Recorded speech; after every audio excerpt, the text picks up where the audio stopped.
welcome to Aspiring Something TV. We are here today with Abigail Eenisee. Abigail is a freedom fighter, a human trafficking educator, and the founder of the Abolition Collective. Thank you so much for coming, Abigail. Thank you so much for having me. I'm so honored to be with you guys today. Thank you. I came across your social media platform over the summer when I had first learned about human trafficking. And there's some other influencers that had tagged you, and I found your content really informative. And you have such a heart and passion for this. And you really do a good job of painting a picture of what is real, what is not, and giving people tips. And so I'm so excited to um, give the viewers here some insight on this really important topic that isn't, highlighted as much as it should be. So Yeah, first and foremost, I just wanted to go into what is human trafficking. yeah. So we have a couple different definitions that we use, but the easiest way to remember it is if you make up an acronym called AMP, which stands for action, means, and purpose. And underneath action, we have these words that are induce, recruit, harbor, transport, or obtain. And so that lets us know what actually are the things that are the recruiting pieces, right? The pieces that are drawing people in to human trafficking. And then we have means, which is force, fraud, or coercion, which is actually that's underneath the international definition that we get from the UN, which I'll say in a minute. And then we have purpose, which is what for, right? What purpose? So that can look like commercial sexual exploitation, sex trafficking, or labor services, which is labor trafficking or domestic servitude. So the definition that the whole world has agreed upon, or anyone who um, has really come into agreement with the UN, is that human trafficking is defined as the recruitment, transportation, transfer, harboring, or receipt of persons for improper means, such as force, abduction, fraud, or coercion. So you see that means part in the middle. And then for improper purpose, inducing forced labor or sexual exploitation. So that's just kind of a snapshot at the definitions for everyone. But what I like to say is it's really important to remember that anyone is vulnerable to human trafficking because the reality is our good desires can be exploited by people just as easily as our negative ones, and we all have an inherent desire to be loved and to belong. And so I think it's really important that we don't necessarily only think that this happens to this small group of people over here, but we remember that um, people get people, and relationships get people into human trafficking. It's not just people who are being kidnapped, which is often something that a lot of sensationalism, kind of like what you were saying, makes people tend to believe. Wow, yeah. Because when you hear about human trafficking, it seems so abstract. It seems so like way out there, could never happen in, this suburb town or here or there. But on your page, you were talking about how a lot of times like people are trafficked by people they trust the most, like their family, their friends, their neighbors. Yeah, yeah. I know it's so hard for us to wrap our minds around, I think, a lot of times, but the reality is, right, we all have like our dreams, right? We want a better life, we want to be loved, we want to belong. And those are things that traffickers, who are ultimately, they're just great manipulators and opportunists, and they will oftentimes, that's what they're selling. That's what they're selling. The person that they are victimizing is a better life and to be loved. And it's not fraudulent to the person who is being trafficked, right? They go in believing that this is real, that this boyfriend really loves them, or that this person really has their best interest at heart and has a career opportunity for them, when in actuality, they don't. Um, and it's not till later in the middle of the nightmare where that really becomes apparent. Mm, wow. So what are some warning signs? Because it seems like the person you love the most could do that. I mean, that you don't want to be too paranoid, Yeah. you could drive yourself crazy, but what are what are the signs and red flags for, Yeah, someone you know? absolutely. So there are, of course, vulnerable populations of people throughout the world that are vulnerable to trafficking. And when we look at it, we really see globally that it is the people who are at risk the most are LGBTQA people, people in minority groups, displaced people, refugees, children, runaways, orphans, foster children, people who are suffering extreme poverty, abused children, and nomadic groups. And so we see that I think commonalities we could pull out from the who's at risk list is, I think there's a lot of things within each of those groups that are probably misunderstood. And a lot of those areas are likely under resourced. And so where we see where there are those gaping holes of extreme vulnerability, it becomes easier for someone who is a trafficker, who is a master manipulator, and like I said, opportunist, to come in and sell a better life to someone who's in a position where maybe they feel or are very misunderstood by society. Wow. So what can you look for in a trafficker? Do the Yes. traffic and also do the traffickers know that they're traffickers? They're intentionally, because I'm just thinking like someone in high school, do they know, or is someone above them? It's kind of like a pyramid scheme where it's coming down, because I can't see a little like high schooler intentionally trying to traffic someone. I mean, I would hope not. I don't know. Yeah, that's a really good question. I actually just had that conversation with a survivor the other day. Her name is Kathy Bryant. She is actually the executive director of Elevate, which is the largest Elevate Academy, largest online school for trafficking survivors in the world. And I was talking with her, and we were kind of talking about that. And I think it's a little bit of a both and, so I think that yes, in some cases, I think that traffickers might not necessarily understand what they're doing, or there might be direction. There are trafficking rings. We call that ring trafficking, where it's not just coming, kind of like you said, a pyramid scheme. That's a good way of phrasing it, where it's not just one person, but it's actually a cohort of people that are instructing. And that happens a lot in gang trafficking as well. So it's important to remember is that trafficking is organized crime. So if you kind of like think about the whatever you know of organized crime, of this, group of people who are all know and are complicit in participating in committing a crime together, that happens a lot in trafficking as well. But I also think we have to kind of hold that with there could be a sense of awareness, which also, when you grow up in a hypersexualized culture that has music and has influences that talk about pimping like it's a joke, Mm, then those things are influencing culture in a way that can really cause people to think that this is normal, right? And so I think we have to hold that and look at that and say, that's possibly a problem. And so I think, in answer to your question, what are indicators for maybe looking, I'll go to that, what could be an indicator that there is a pimp involved or a trafficker. um, and I think a huge one is if they don't hold down a regular job. Like, do they have a consistent job? Now, I know that's kind of interesting to say in the middle of a pandemic, yeah. but you should know where someone is employed, especially if they have nice cars, nice clothes, nice jewelry. A lot of times we call it a CEO trafficker. In the anti-trafficking, it's somebody who is posing as a modeling agent, a recording manager, an entertainment mogul, which you know way more about being in LA than I do. But it's right. It's the selling of the dream, right? Because how many human beings just are excited and want to get out there and start their career, and so it's an easy dream to sell someone.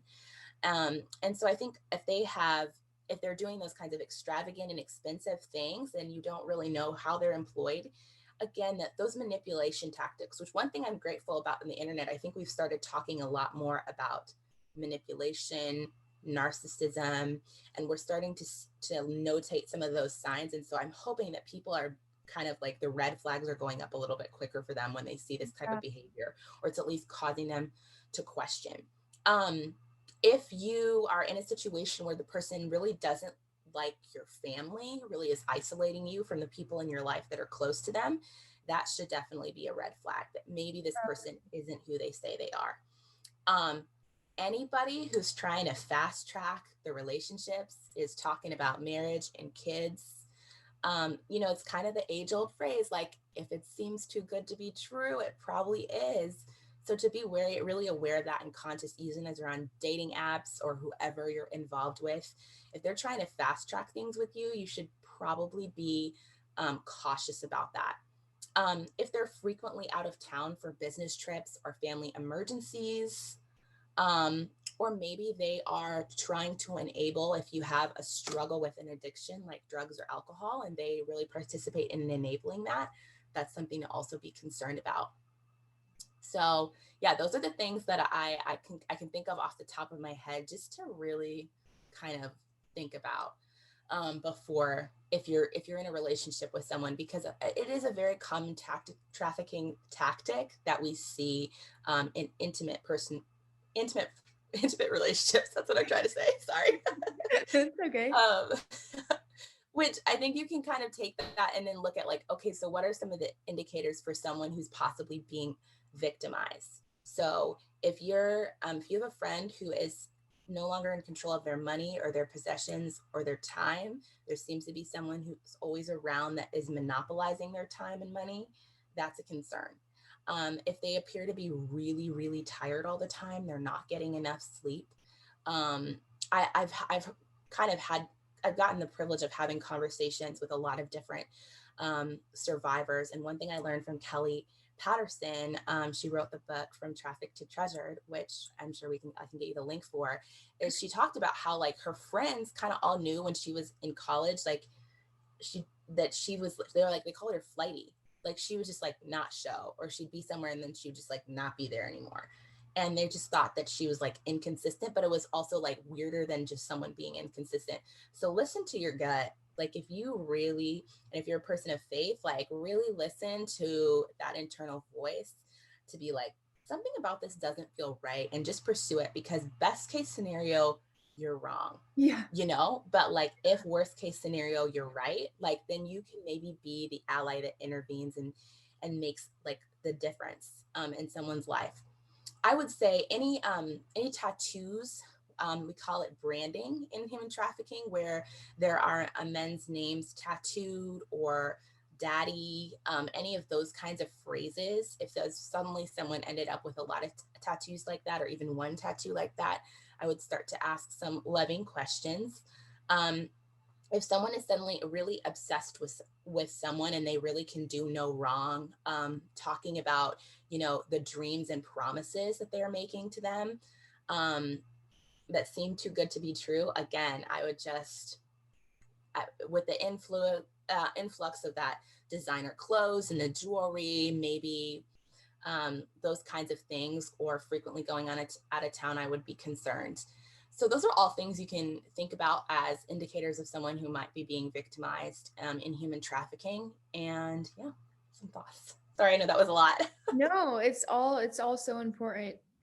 So once you see those warning signs and follow your gut, what is the step of action? Obviously with like suicide prevention, there's a hotline you can call.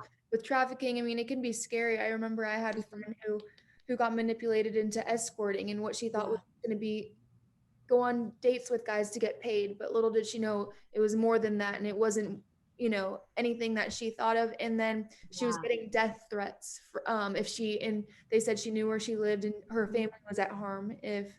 if they didn't if she didn't continue. So Ugh, how yeah. how do you go about with the stakes so high? Yeah, absolutely. So, a couple different things. The first thing I always want to tell people is to take out your phone and put in the National Human Trafficking Hotline, like, right away. So if you're ever in a situation, you can do it. And I'll say it right now, but also we can link it. Okay, yeah, It's I'll put a text right here too. cool. Perfect. It's 888-373-7888. And you can also text help or be free to 233733. Okay. So that's huge. And I would definitely text that. If I would also say, look up by state. and maybe just keep it in the notes in your phone if you have a specific human trafficking resource center. Like, I know that California has one, Texas has one. I would add those things in and just say, hey, call them. They can answer questions for you. I've called them before and said, I see some things, I'm not sure about it. And they have instructed me with what to do next. Oh, And wow. so a lot of times they're on call 24/7 in over 200 languages. And Oh, it is their wow. job to really assist us in knowing those next steps we can take. And if you have a friend or a neighbor or someone talking to you online and you're concerned about them, do your utmost best to just stay present with that person, love them, and stay connected with them and keep that line of communication open with them. You don't want to if somebody is in love, think about it. If you're in love with someone and then someone comes to you and is like, I think this person's trafficking you, like you're going to be you're going to probably be defensive and annoyed. Like that's probably not going to yield Right, anything push them super away positive. So more. just, Yeah. um, yeah, just like act with wisdom and tact, and definitely try to stay present for the person that you love through that as much as you can and as much as is wise. Okay. Yeah. Okay, great. That's awesome. I'm so glad to know that there's resources like that, Yeah. and they're available 24/7. That's awesome. Yes. It's so great. So you touched on, you're a person of faith. How Yeah. has faith helped you? This is a career that's an uphill battle. You're really part of the grassroots movement. This is a totally different type of slavery, and a lot of times it's like people are in chains, but they're walking, in daylight, right, by you, and you would never know that they're enslaved like that. So how does faith help you through all that? Yeah. I think it compels me when I'm feeling the lowest and the most helpless, right? Because when you step into this work as an ally, you're keenly aware that my lived experience, okay, like growing up in evangelical Christian world and purity club is not helping me with this. So like this is not going to do it for me. So I have to be in it for something greater than myself for me. And for me, it really is the knowledge that I believe each one of these human beings, whoever they are, so loved, and have such a purpose on their lives. And so it breaks my heart that any woman or any man or any person like who would not get to do what they want with their life, would not get to live their dream, would have to go through this trauma and abuse. And so for me, how faith is a part of this is it's really just my North Star. Like at the end of the day, when I'm exhausted, or maybe I couldn't help someone, or I saw someone go back into trafficking or to their trafficker, or I've seen people pass away because this life really just takes people's lives. Often I continue to know that like we are fighting to end modern day slavery because it's robbing people of their purpose and their destinies and their ability to thrive and know they're loved. And so that's what it does. And it also keeps me knowing like who I am in the midst of this. I have a purpose to be an ally to these wonderful human beings who have gone through so much and have come out surviving and thriving. And so that's really how it informs and how it keeps me. And yeah. Wow, yeah. I admire you so much. It's not an easy topic. That's heavy. Like you have to be really strong and have thick skin, and you know, I I want to be a voice for this, but I'm like, I don't know how you wake up every day and tackle such a, heavy topic, and not let it affect you. That's it really shows that it's part of your purpose, and it is part of, who you are, who you were wired to be. So, can you go into a little bit about how you discovered this is your life path? Yeah. Yeah. Well, thank you so much. Those are really kind words. And it's not always easy. There are totally days where I'm like, I can't get out of bed. I don't want to get up. I don't want to do, but it is this continual knowledge. I really do believe that you have grace for what you're called to do. And it doesn't always mean that it's easy, but it does get easier. The more the progression of being in this work now for 7 years, it has gotten easier. And I think that has been key. I'm sorry, I forgot your question. Did you say? I forgot it too. The last one you Oh, just asked. Sorry. oh, it's okay. Just how did you discover that this was your path? Yes. Yes. This is not what I was planning on. So I kind of alluded to the fact that I totally grew up in evangelical Christian circles, but I also grew up in East Africa. So Oh no way. That's I so did cool. know, I did know about poverty. And I knew that how much extreme poverty affected people's lives. I'd walked through, the second largest slum in the world, and I knew the realities of that. And I also knew the kind of narrative that I heard people talk a lot about in the trafficking of like, oh, no one grows up and wants to go into prostitution. I knew that kind of wasn't true for everyone, because I had grown up with little girls in Africa who they did say they wanted to grow up to be a prostitute, but what they really wanted in that was to grow up to have opportunities. And they saw that the only people who had seemingly money or opportunities were women who were being prostituted. And so I sort of got in third and fourth grade, was getting a very adult education on just the realities of what happens, like in the inequity in the world, what happens in extreme poverty. And so I grew up seeing that and kind of knowing some of these narratives aren't really true. Like there's some things here that need reformation. And so I watched a documentary called Nefarious, The Merchant of Souls, which is on YouTube for free today, and started to see modern day slavery playing out across the globe, really. And I was like so undone. And I just remember being so undone, and everyone else I watched it with went back to their normal lives. And I just felt like I could never go back to my normal life after I watched that documentary, because I just was so struck by the reality that all across the world, in different cultures everywhere, there were narratives that were causing people to feel like their only option to get somewhere in life was being trafficked, or they had been deceived into it, whether by their culture Yeah. or by a person. And so, yeah, that's really what ended up bringing me to this, was that documentary and my upbringing, and really just beginning to, for the first 2 years, I really just learned. All I did was read and watch documentaries and get involved in local nonprofits and just try to learn like more of what does modern day slavery look like, and how can I get help? How can I get involved? Yeah.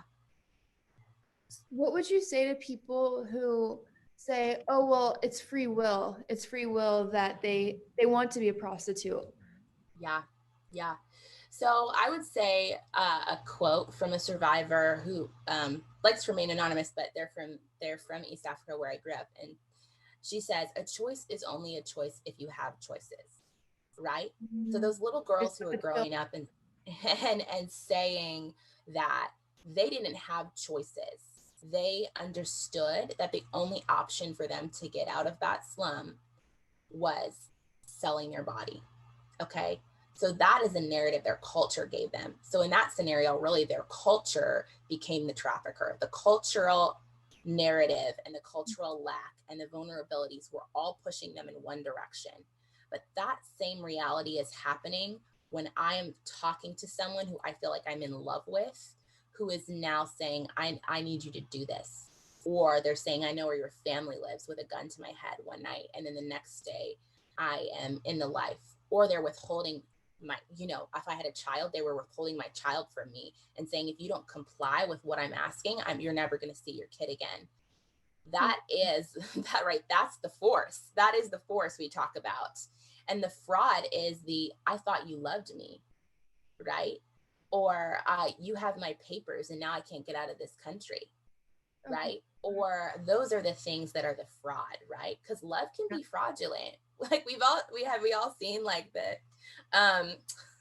Frozen, like Hans, all of a sudden he turns on a dime. Oh my gosh, I was shook. Oh, I Yeah, was so mad. we were all shook. And it's such a good example of how trafficking works. Of you fast track a relationship, you think somebody loves you, and then they don't all of a sudden, right?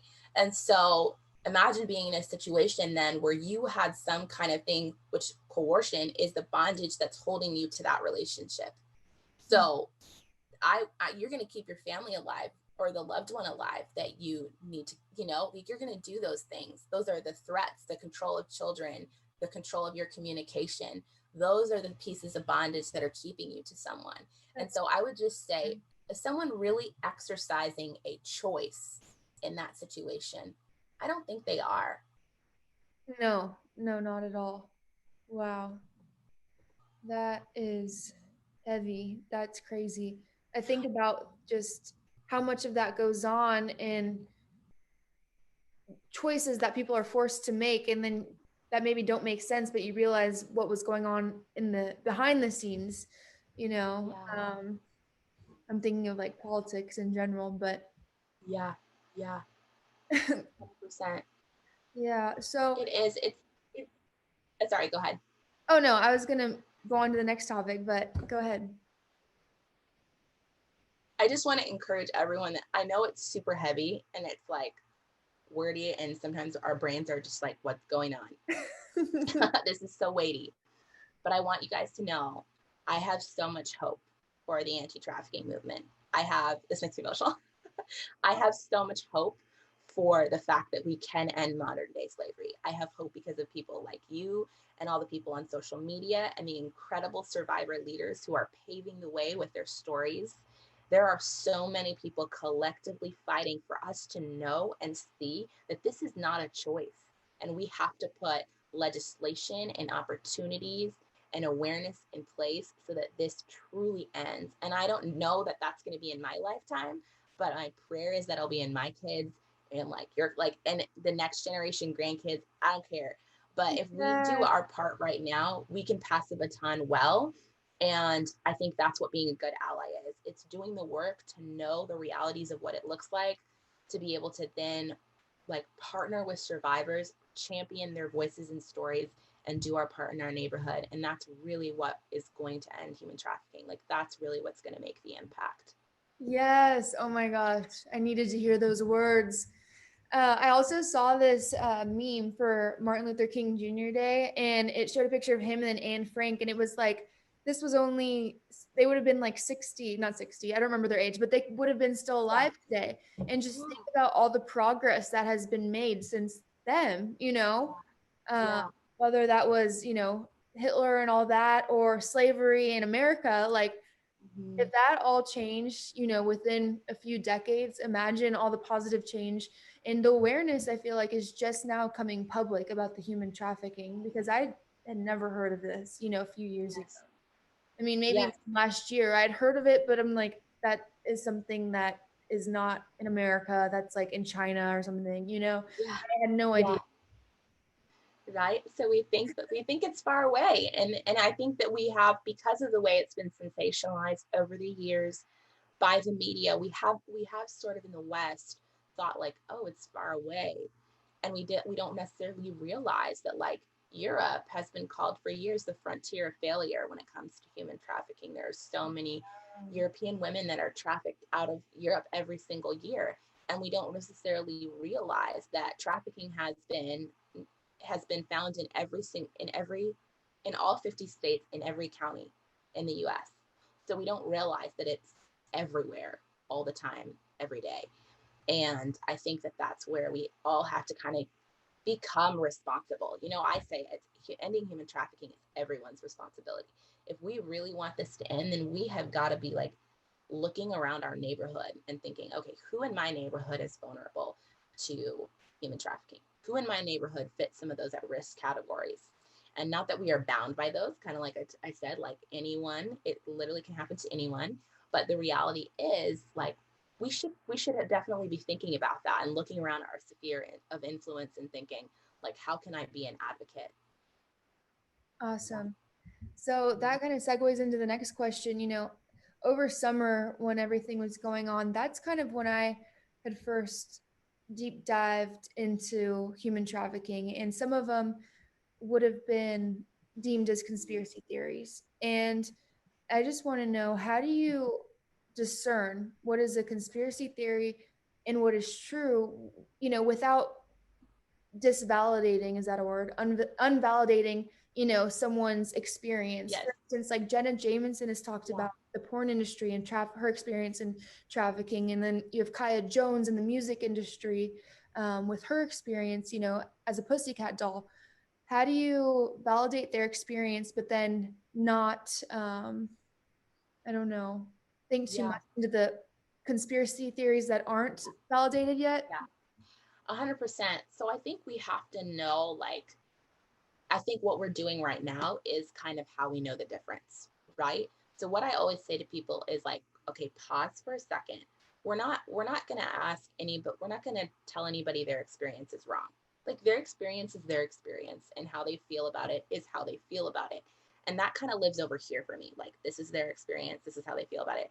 But over here is like, okay, there are facts and definitions for the ways that trafficking happens. There are that force, fraud, and coercion. And so we know when we're seeing those three tactics employed, it needs to raise our flags to be like, something else is going on here. And I think when we're looking at articles or when we're seeing things in the media, the best thing to ask yourself is, who is saying this? Okay, so check the source and see, is it a survivor of trafficking? Is it just a media outlet? Who's saying it? And then once we know who it is, we need to think about like, okay, what are their motives for saying this? Mm-hmm. Because a lot of times um, they say it's trafficking when it's not, especially in the media. And that's because we don't yet have a great education and awareness around what trafficking really is. There are a lot of, as a society as a whole. Okay.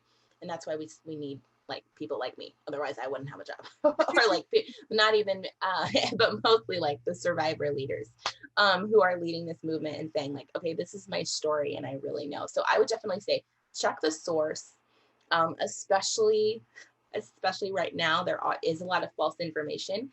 And Mm-hmm. if you don't know, ask.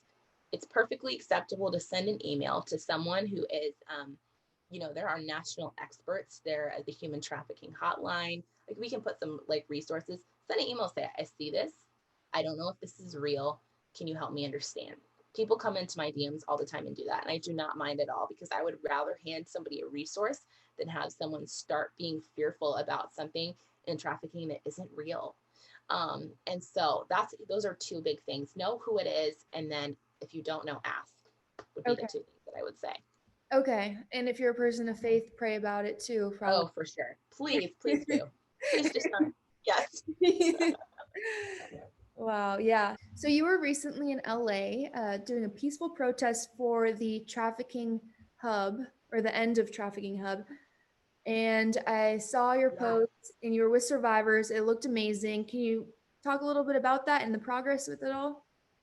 Yeah. Oh, it was such an amazing experience. I got to be a part of the Trafficking Hub campaign, which did a peaceful protest, like you said, outside Pornhub, to really talk about how much non-consensually shared video content there is on Pornhub, and how, because of that, it's really become a crime scene. So it actually started in January of 2020. NCOSE, which is the National Center on Sexual Exploitation, put out an international campaign to start addressing the pornography industry, and really called on a credit card companies, Master, Visa, Discovery, to say, hey, you're supporting a place that is selling the filmed rape and violence against women and girls, and we won't stand for that, and we want you to stand up and take a stance. And then we saw, just in spring of 2020, dozens of survivors start to speak up about how much non-consensual video content there was.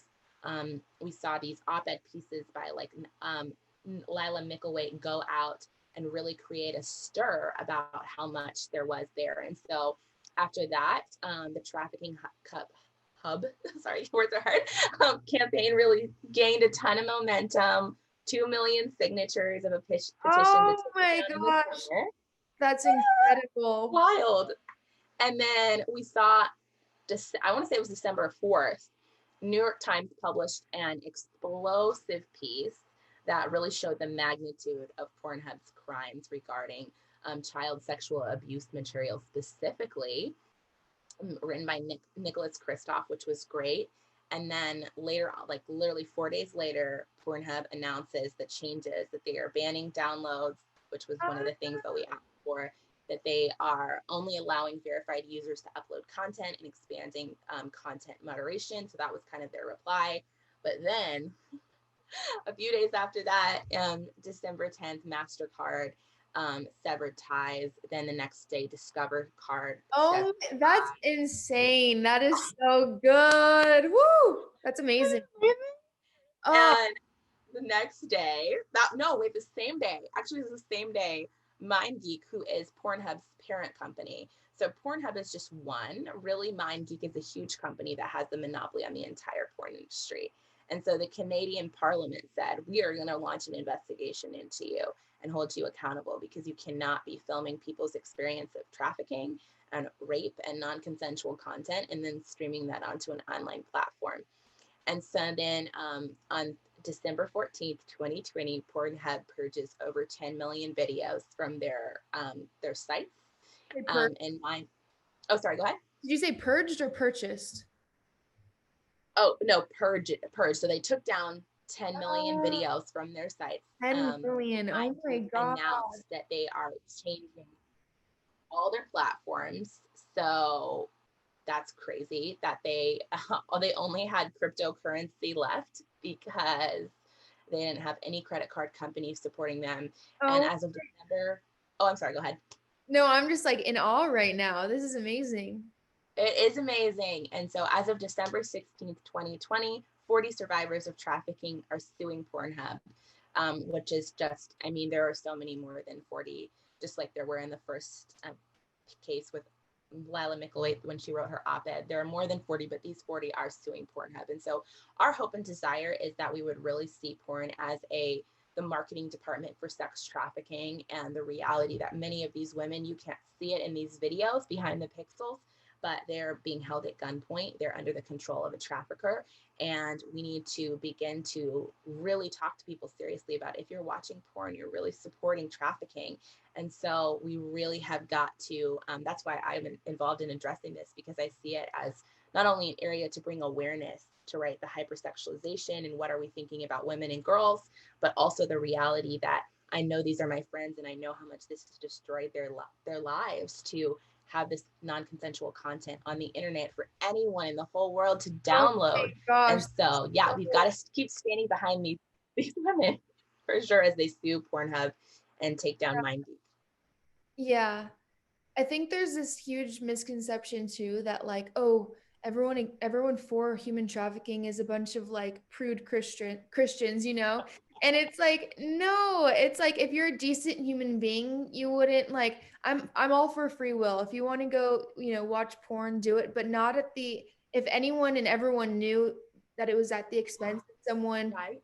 not Yeah. choosing to do that through through coercion and stuff, Yeah. then I think anyone, no matter what faith, no matter what, just their moral compass would say this isn't right. Yeah, absolutely. 100%. And I agree with you. I think you can look at it as a person of faith as like as a moral thing, but also we see so many studies now that talk about how porn affects your brain and affects your health. And so I really care and caution people, like, you got to be really careful because you're rewiring your brain for something that isn't real. It's a fantasy, and it's going to affect your ability to be in a loving, intimate relationship for the rest of your life. And so I think for me, those two components are enough to be like, yeah, I got to stand against it. And then I have this added fire in my gut because I know these women and I Yeah. love Oh them. They're my my God. friends, and they're so deserving of not having to live with the reality of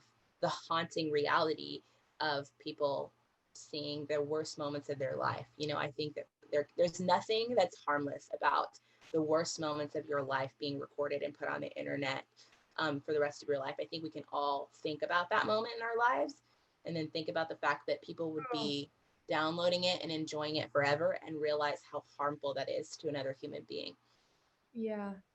Well, wow. The work you're doing is beautiful. And look at the power of a peaceful protest, a peaceful yet powerful protest.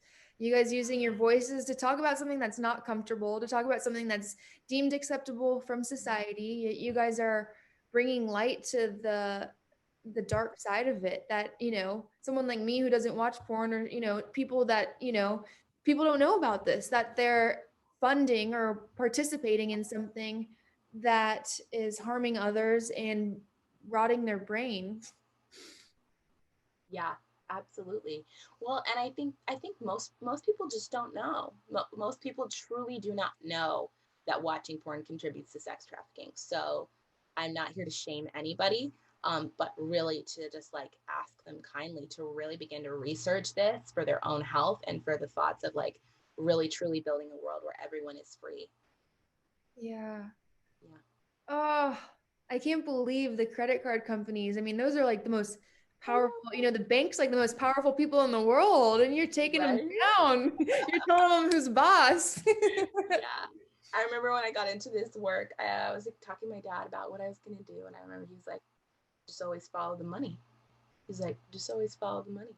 And he's right, right? When the credit card companies pull out of supporting something like Pornhub, that's where we see huge impact. But see, that's why the activism of allies like you, or what I can do on my platform, like you think what you do doesn't matter, but it does, because you have specific influence and you have circles and know people. And you could, if you start talking about this and you start saying like, hey, I listened to this thing on human trafficking. I think it's important. We got to talk about this. Like, how are we going to get involved? And you start talking about action, means, purpose, and what's really holding people in, like, literally keeping people in trafficking. And you start talking about, how can I get involved? How can I prevent this? How can I intervene? How can I help people walk into restoration? That's the change that's what's going to change the world. So I'm excited Yes. for So awesome. everything to come and so excited for the power of our collective voices, like you said.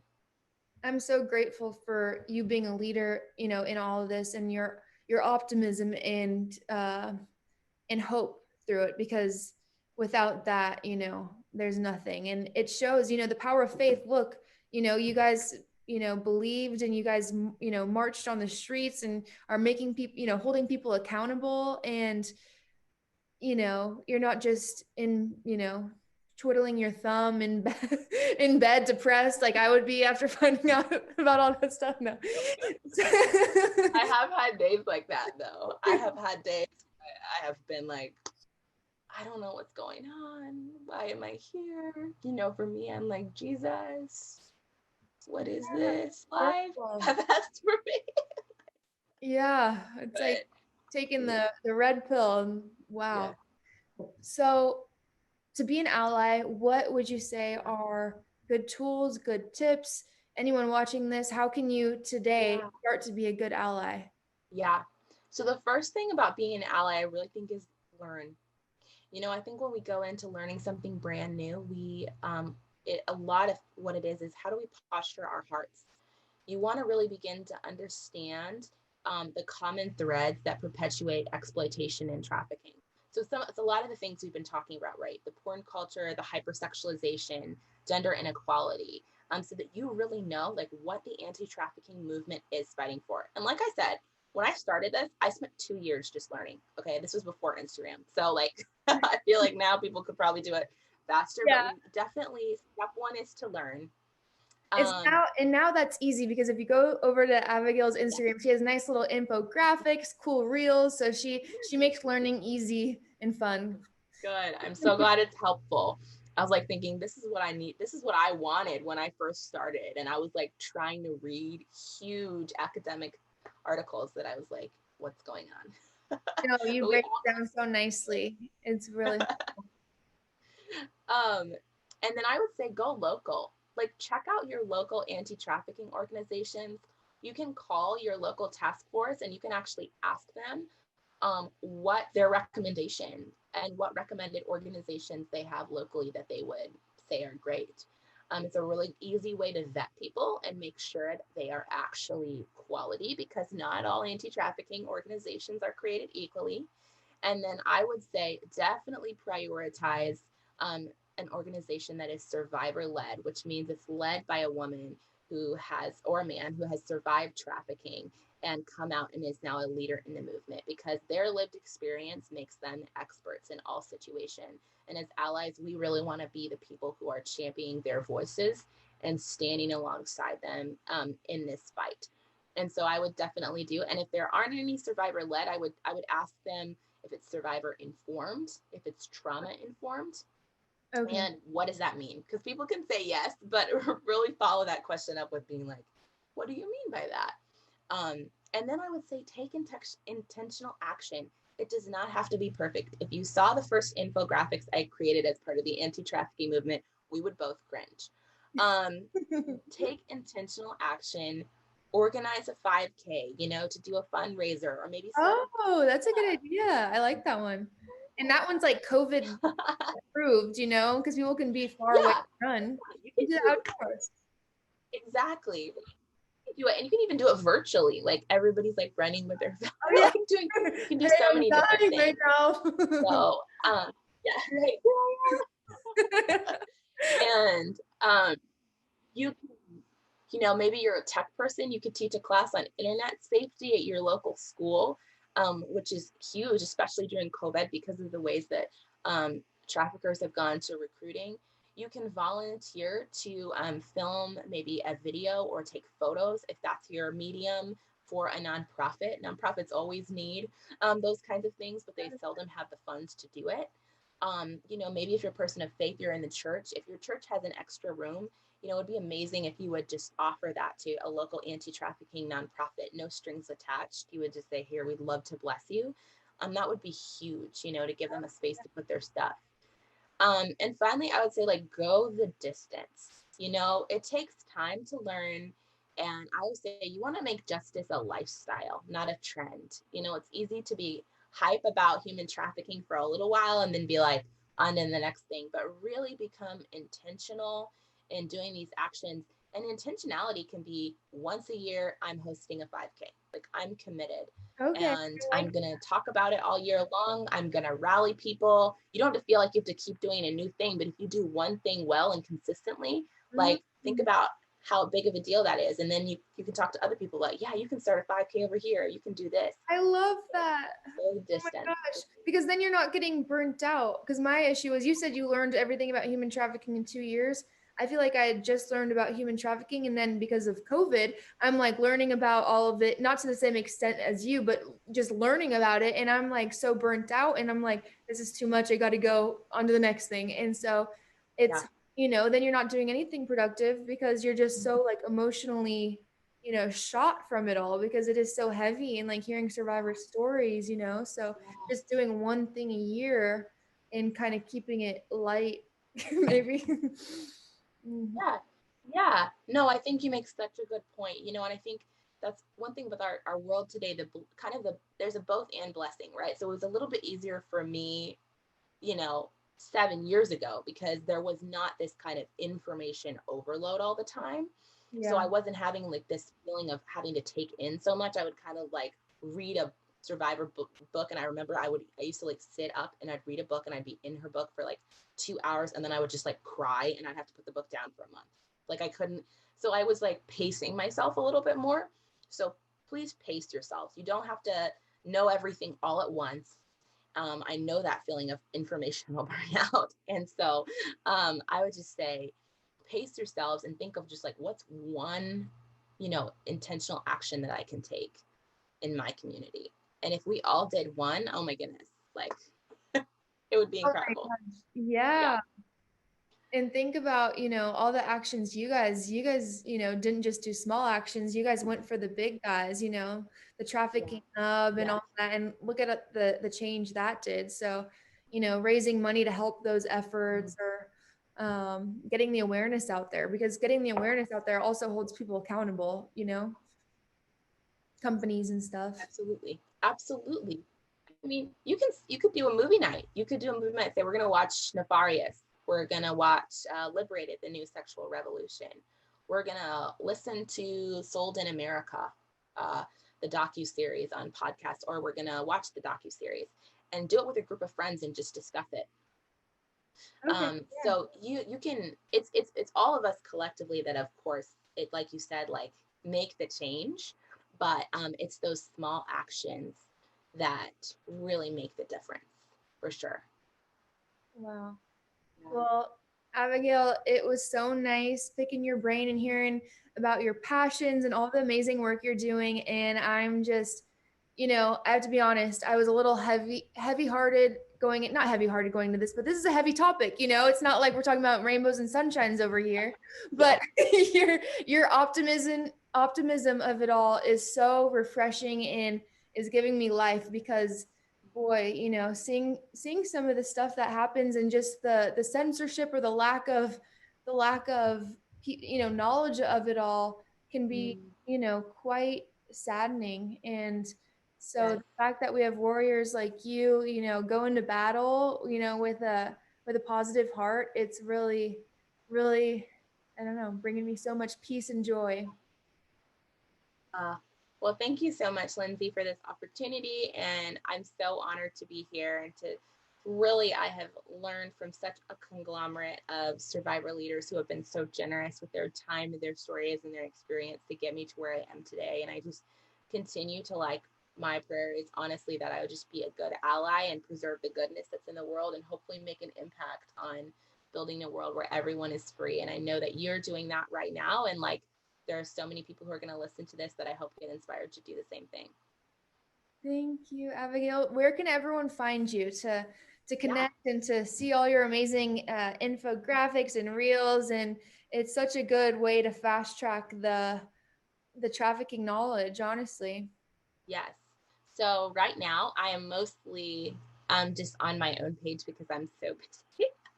So I'm sorry to everybody who's like, were there two pages? And there were, but right now my main thing is just on Abigail Eenisee on Instagram. And so it's Abigail, and then my last name is Ernisse. So that's where you guys can find me. Please, please feel free to ask questions, to send DMs, to be like, what's I don't understand this. I love talking and dialoguing with people because I do know it's a lot to digest. And when I was first starting, I always wished I had someone where I could be like, I'm reading this. What does this word mean? Or I see this article. What does this mean? And so I always want people to feel free to ask because I know it's a lot to take in. Oh, thank you. Well, I hope after this I can continue to be an ally and hopefully maybe I'll start a 5K over here in California. Yeah, Once this pandemic ends, do a real yeah. one. I Um, love that. Yeah, thank you again so much, and I'll link all the resources that you put in the description. Yes. Love it. Thanks so much for having me. It's been great. Yeah, thanks so much. Have a good day.